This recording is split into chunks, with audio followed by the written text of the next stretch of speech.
il y a des vignerons qui sont là depuis des générations, et puis il y a des vignerons qu'on découvre dans des coins où on n'avait pas découvert grand monde, et qui font, par passion et par précision, un travail formidable. Et c'est le cas de Gilles Palatan. Je suis très fier qu'on l'ait découvert parce que depuis que je connais ces vins, il y a une constante dans la qualité et il y a une finesse et une gourmandise extraordinaire dans tous ces produits. Et alors moi je suis encore plus fier parce que Gilles et moi on est du même pays, hein, des Cévennes. Mais lui c'est un peu au sud des Cévennes. C'est un petit village qui s'appelle Brouzé-les-Quissac, au sud de Quissac. C'est pas loin du Pic Saint-Loup, voilà. Et alors Gilles a essayé de faire des grands rouges, mais aussi des grands blancs, et avec beaucoup d'imagination, sans s'embarrasser des classiques de la région. Il a eu de l'ambition, et vraiment aujourd'hui, avec maintenant il a quelques décennies de travail derrière lui, le travail est vraiment intéressant et très original. L'autre blanc, ça veut dire qu'il y a un premier blanc. Un autre de l'autre, oui. Et l'autre blanc, c'est exactement ce que je te disais, c'est vraiment une association très originale de cépages. Je dis à contre-étiquette, Roussanne 45%, Sauvignon 30% et Chardonnay 25%. Ah oui, mélanger ces trois cépages, ou les assembler plutôt, c'est pas fréquent. Sur un beau terroir du Sud, mais on n'est pas dans la lourdeur du tout. Non, mais c'est toujours très gourmand. Il y a des vins très fruités, dans lesquels il y a une jolie acidité, une très jolie maturité aussi. C'est ça qui est remarquable. C'est très difficile d'avoir à la fois la maturité et un sentiment d'acidité. Vraiment un vin très riche, très gras, mais avec une vraie vivacité. Mais parce que la Roussanne a tendance à s'alourdir. Alourdir un peu. Le Chardonnay, voilà. C'est pas forcément non plus le cépage le plus. Et bien là, c'est le vivace. Sauvignon qui. Et le Sauvignon joue un rôle assez brillant. Extrêmement bonne idée.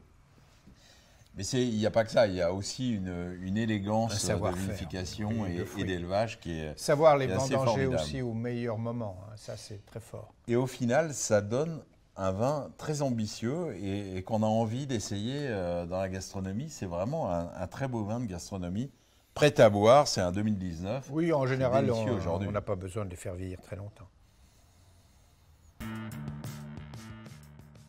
Aiguebelle, c'est pas loin du Pic Saint-Loup, donc il y a un joli vin du Pic Saint-Loup qui s'appelle l'Épic. L'Épic du Pic, oui. Oui, comme ce sont les cépages autorisés par l'appellation, il peut l'appeler Pic Saint-Loup. Là aussi, c'est une très belle association de cépages, c'est Syrah Mourvèdre. Le Mourvèdre, autrefois, on disait qu'il faut voir la mer, là, il ne la voit pas, mais aujourd'hui, il a des maturités qui sont superbes. Hein. Ça, c'est remarquable. C'est même le modèle de Pic Saint-Loup. Hein. J'en bois pas si souvent que ça du Pic Saint-Loup, mais ça, vraiment, s'ils étaient tous comme ça, j'en boirais presque tous les jours. Hein. Bon. Bah, tu peux boire celui-là tous les jours. Allez, on va s'y mettre. Hein. Il y a du fruit, il y a de la générosité, il y a de la race, il y a de la complexité, et il n'y a rien de souligné dans ce vin. Absolument. C'est ça que j'aime beaucoup. Il n'y a rien de forcé, de souligné. Il y a une très grande souplesse naturelle, une très grande pureté, très grande fraîcheur. Oui, il y a beaucoup naïveté, de pureté, presque. Il y a beaucoup de pureté, beaucoup d'évidence.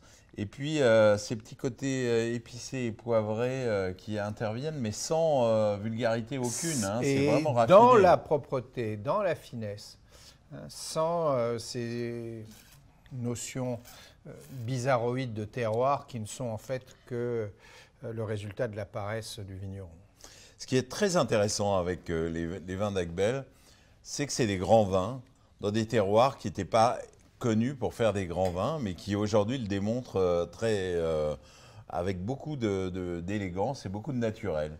Et ça, c'est quand même un truc qui nous réjouit parce qu'on a tellement rêvé de ça dans plein de vignobles, et ben on le voit arriver. Voilà. Finalement, c'est pas mal de vieillir. Nous sommes très fiers d'avoir pu les découvrir avant les autres. Oh, allez, arrête de faire ton fier. Il faut. De temps en temps, on a quand même le droit.